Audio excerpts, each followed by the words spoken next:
Assalamualaikum warahmatullahi wabarakatuh. Bismillahirrahmanirrahim. Alhamdulillahi rabbil alamin. Wabihi nasta'inu ala umurid dunya waddin.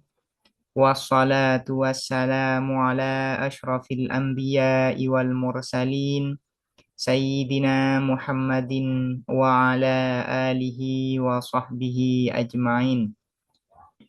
Allahumma faqihna fid din wa 'allimna at-ta'wil amma ba'du. Bismillahirrahmanirrahim. Mari sekarang kita melanjutkan ngaji kitab Al-Waraqat yang dikarang oleh Imamul Haramain Al-Juwaini. Sekarang kita masuk pada bab pertama dari pembahasan usulul fikih, yaitu tentang aqsamul kalam, bagian-bagian kalam. Di dalam kitab ini, musannif yaitu Imamul Haramain Al-Juwaini menyebutkan 3 pembagian dari kalam. Tentu dengan sudut pandang atau dasar pembagian yang berbeda-beda. Pertama adalah aqsamul kalam bi'tibari ma yatarakkabu minhu. Bagian-bagian kalam berdasarkan unsur yang membentuknya. Ini adalah bagian yang pertama. Yang kedua adalah aqsamul kalam bi'tibari matlulihi. Bagian-bagian kalam berdasarkan makna yang ditunjuk. Yang ketiga adalah aqsamul kalam bi'tibari isti'malihi. Bagian-bagian kalam atau pembagian kalam berdasarkan pemakaiannya, berdasarkan penggunaannya. Ini adalah aqsamul kalam, bagian-bagian kalam yang disebutkan oleh Imamul Haramain di dalam kitab Al-Waraqat ini. Namun sebelum kita masuk menjelaskan secara terperinci 3 bagian ini, maka harus diperjelas apa yang dimaksud kalam di dalam kitab ini. Apa itu kalam? Sederhananya, kalam ini adalah murakkabun tam, yaitu kalimat tersusun sempurna, atau yang biasa didefinisikan dengan ma yahsunus sukutu alaih. Ma yahsunus sukutu alaih, yaitu kalimat yang sudah memberikan pemahaman dengan sempurna. Kapan sebuah kalimat sudah memberi pemahaman yang sempurna? Yaitu apabila sudah terdiri dari subjek dan predikat. Apabila sudah ada subjeknya dan predikatnya. Nah, kalam ini biasanya dikenal dengan klausa. Karena klausa itu yang memiliki subjek dan predikat. Untuk lebih memperjelas yang dimaksud dengan kalam ini, saya akan memberikan gambaran secara terperinci tentang pembagian lafaz. Tentang pembagian lafaz. Karena ini pembagian lafaz, ini merupakan pengantar yang perlu disampaikan agar bisa memahami secara utuh pembahasan tentang aqsamul kalam ini. Lafaz itu terbagi menjadi 2. Pertama disebut dengan mufrad, yang kedua disebut dengan murakkab. Lafaz terbagi menjadi 2, pertama adalah mufrad, yang kedua adalah murakkab. Apa itu lafaz mufrad? Yaitu ma la yadullu juz'uhu ala juz'i ma'nahu. Nah, lafaz mufrad ini terbagi menjadi 3. Pertama adalah isim, yang kedua adalah fi'il, yang ketiga adalah huruf. Nah, lafaz mufrad dikenal dengan kalimah. Kalau di dalam ilmu nahwu itu dikenal dengan kalimah. Jadi lafaz mufrad atau kalimah itu ada 3.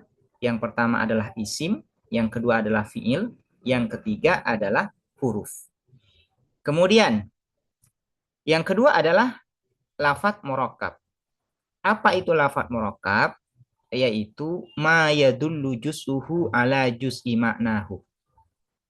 Kemudian lafadz murakkab ini terbagi menjadi dua. Ada tam, yang pertama adalah tam, yaitu murakkabun tam. Murakkabun tam ini disebut juga dengan kalam. Nah, ini disebut dengan kalam. Apa itu lafadz murakkab tam? Yaitu ma yahsunus sukutu alaih. Ma yahsunus sukutu alaih. Nah, itu yang pertama dari pembagian lafadz murakkab, yaitu yang pertama adalah tam. Yang kedua adalah ghairu tam. Yang kedua adalah ghairu tam. Apa itu lafadz murakkab ghairu tam? Yaitu ma la yahsunus sukutu alaih. Ma la yahsunus sukutu alaihi. Nah, yang murakkab tam dikenal dengan kalam atau juga dikenal dengan murakkabun mufid. Nah, kalau dalam bahasa Indonesianya dikenal dengan klausa. Sementara murakkab ghairu tam dikenal juga dengan murakkab ghairu mufid. Biasanya kalau di dalam bahasa Indonesia dikenal dengan frasa. Ini perlu dibedakan dengan baik terkait masalah pembagian lafadz murakkab, yaitu yang pertama adalah tam, yang kedua adalah ghairu tam. Kemudian yang tam atau lafadz murakkab tam ini atau kalam ini terbagi menjadi dua. Yang pertama adalah khobar. Apa itu khobar?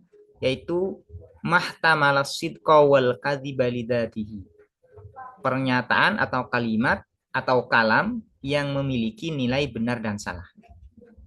Kemudian yang kedua, pembagian dari lafadz murakkab tam ini adalah insya. Yang pertama adalah khobar, yang kedua adalah insya. Apa itu insya?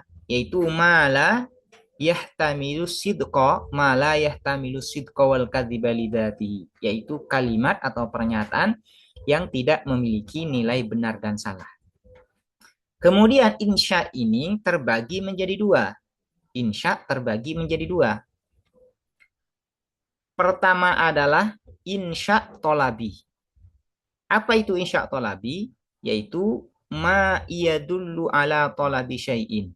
Yaitu kalimat yang menunjukkan tuntutan terhadap sesuatu. Atau kalimat yang menunjukkan menuntut sesuatu. Nah, insya tolabi ini ada 5. Pertama adalah amar, yang kedua adalah nahi, yang ketiga adalah istifham atau istikhbar, yang keempat adalah tamanni, yang kelima adalah arad.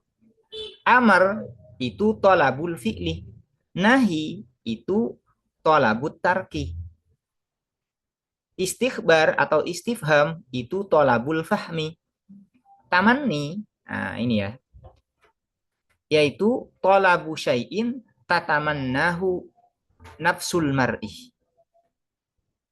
Sementara arad yaitu at-talabu birifkin walinin. Ini adalah bagian dari insya tolabi, yaitu ada 5, amar, nahi, khobar, istifham atau istikhbar, tamanni, dan arad. Kemudian yang kedua ada insya ghairu tolabi. Insya ghairu tolabi ini ada 2. Yang pertama adalah qasam, yang kedua adalah siyagul uqud atau redaksi akad yang digunakan di dalam akad. Redaksi yang digunakan di dalam akad itu disebut dengan insya ghairu tolabi. Jadi ini sudah ada gambaran secara utuh tentang apa yang dimaksud dengan kalam di sini. Kalam itu adalah lafadz murakkab tam, atau definisinya ma yahsunus sukutu alaihi. Dan kalam ini terbagi menjadi 2, ada khobar, ada insya. Yang insya terbagi menjadi 2, ada tolabi dan ghairu tolabi. Yang tolabi ada 5, yaitu amar, nahi, istifham, tamanni, arad. Yang ghairu tolabi ada 2, yaitu qasam dan siyagul uqud. Nah, ini biar sudah lebih jelas. Sekarang kita masuk pada pembahasan aqsamul kalam. Yang pertama yaitu bi'tibari ma yatarakkabu minhu. Pembagian kalam berdasarkan unsur-unsur yang membentuknya.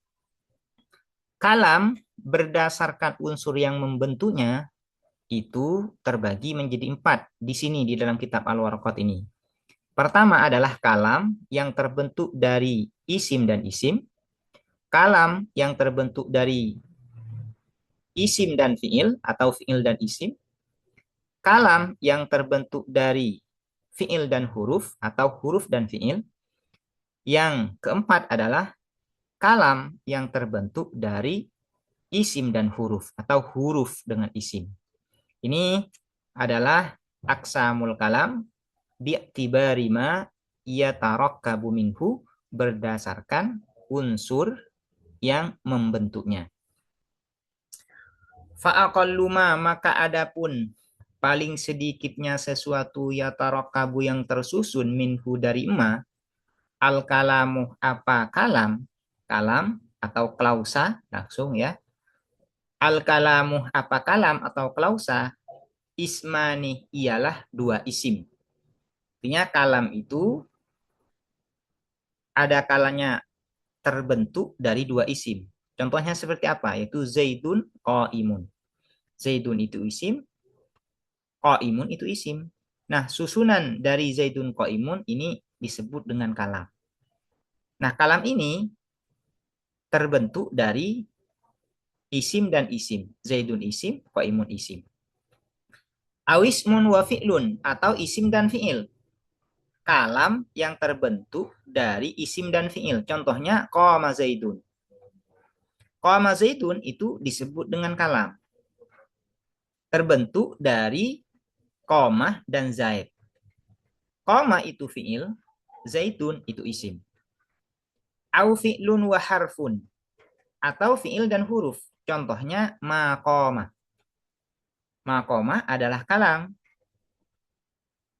tersusun dari huruf yaitu ma, huruf nafi, dan qamah yaitu fi'il.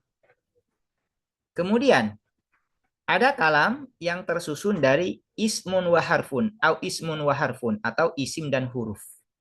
Contohnya yaitu ya zaitu. Ya zaitu ini kalam tersusun dari huruf yaitu ya, huruf nida, dan zaidu yaitu isim zaidu. Ini adalah pembagian kalam bi'tibari ma yatarakkabu minhu, berdasarkan unsur-unsur yang membentuknya. Sekarang kita masuk pada pembagian kalam bi'tibari madlulihi, berdasarkan makna yang ditunjuknya. Berdasarkan makna yang ditunjuk. Artinya kalam itu menunjuk kepada makna apa? Wal kalamuh, dan adapun kalam yang qasimuh ialah terbagi apa al kalam ila amrin pada amar. Amar ini adalah perintah atau kalimat perintah. Wa nahyin, dan nahi yaitu larangan atau kalimat larangan. Wa khabarin, dan khabar yaitu kalimat informatif. Wa istikhbarin, dan istikhbar, minta informasi atau istifham. Kalimat interrogatif, kalimat pertanya atau kalimat tanya istikhbar ini. Wa yang qasimu, dan terbagi apa al-kalam, aidon juga ila tamanin pada tamani. Tamani ini adalah kalimat harapan, berharap. Wa aradin, dan arad. Kalimat arad yaitu kalimat penawaran. Artinya arad ini permohonan dengan lemah lembut ya. Yaitu kalimat penawaran atau kalimat persuasif, arad. At-talabu birifkin walinin, itu yang disebut dengan arad. Wa qasamin, dan qasam yaitu kalimat sumpah. Nah, kalam bi'tibari madlulihi itu terbagi pada amar, nahi, khobar, istikbar, tamani, arad, dan qasam. Ini ada 7. Pertama amar, kedua nahi, ketiga khobar, keempat istikbar atau istifham, kelima tamani, yang keenam arad, yang ketujuh adalah qasam. Cuman kalau ingin lebih lebih dakik pembagian ini, maka cara pembagiannya sebagaimana yang sudah saya sebutkan di sebelumnya, yaitu bahwa lafadz murakkab, tam atau kalam itu terbagi menjadi dua. Pertama adalah khobar, yang kedua adalah insya.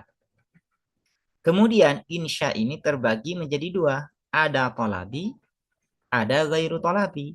Yang tolabi ada 5, yaitu amar, karena amar ini adalah tolabul fi'li, permintaan melakukan atau tuntutan melakukan. Nahi, yang kedua adalah nahi. Nahi ini adalah tolabut tarki, tuntutan untuk meninggalkan suatu perbuatan.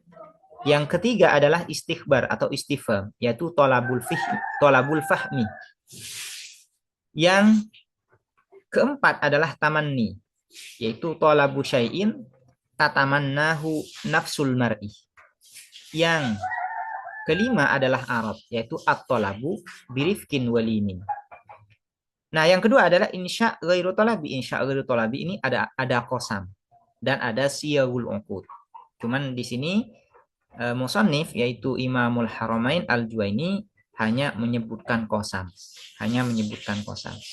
Ini adalah pembagian aqsamul kalam. Yang pertama bi'tibari ma yatarakkabu minhu, yang kedua adalah bi'tibari madlulihi. Ini sudah masuk satu kesatuan pembahasan tentang bagian-bagian kalam. Demikian, semoga dapat dipahami.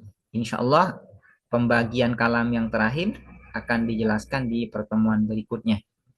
Semoga dapat dipahami dan bermanfaat. Assalamualaikum warahmatullahi wabarakatuh.